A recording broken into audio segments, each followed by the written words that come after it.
Plus de 30 ans après la firme, John Grisham est de retour avec Le Réseau, un nouveau roman dans lequel il met à nouveau en scène son héros Mitch McDear.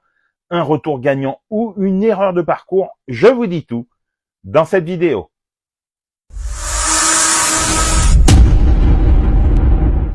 Salut à tous, dans cette nouvelle vidéo, je vous parle du nouveau roman de John Grisham, Le Réseau, publié aux éditions Jean-Claude Lattès, une suite de son best-seller, La Firme, son deuxième roman, qui fit de lui le maître du thriller judiciaire. Pour tout dire, on ne s'attendait plus à une suite de La Firme, roman impeccable, haletant et tendu, puis film très réussi avec Tom Cruise, et j'avoue que personnellement, après avoir été biberonné au roman de Grisham des années durant, je l'avais délaissé depuis un petit moment.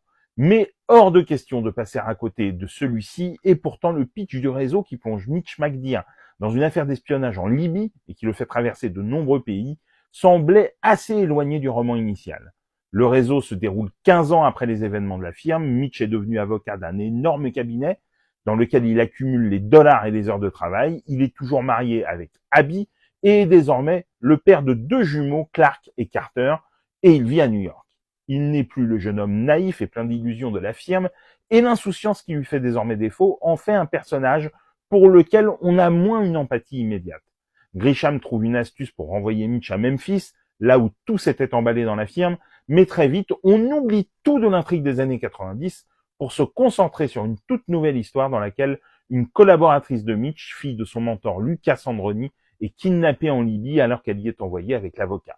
Le Réseau n'est pas tant une suite de La Firme qu'un roman habile et tendu, mais nous ne sommes pas du tout dans le même type d'ambiance. Rythmé par le kidnapping de Giovanna et par la rançon réclamée par ses ravisseurs, Le Réseau s'est impulsé une véritable tension dans des pages où le suspense sur le devenir de l'otage apparaît réellement incertain. La science de Grisham pour les intrigues juridiques n'est pas ici mise à rude épreuve, tant le roman verse plutôt du côté de l'espionnage et se centre sur le compte à rebours laissé au cabinet pour verser la rançon afin de libérer la jeune femme des mains de ses geôliers. Les rebondissements sont ici moins prenants que dans La Firme, mais jusqu'au bout, on reste accroché à l'intrigue dans laquelle Grisham trouve le ressort de donner un rôle prépondérant à Abby, l'épouse de Mitch. Alors certes, Le Réseau n'est pas la réussite que l'on pouvait espérer, mais le livre est efficace et se lit avec un certain plaisir, tout en ayant le mérite de donner envie de se replonger dans les romans de Grisham qui auraient échappé à notre sagacité. Le Réseau de John Grisham est publié chez Jean-Claude Lattès. Dites-moi en commentaire si vous l'avez lu et ce que vous en avez pensé, et sinon, si cette vidéo vous a donné envie de le découvrir. Et pour des conseils ciné, séries, livres, n'oublie pas de t'abonner.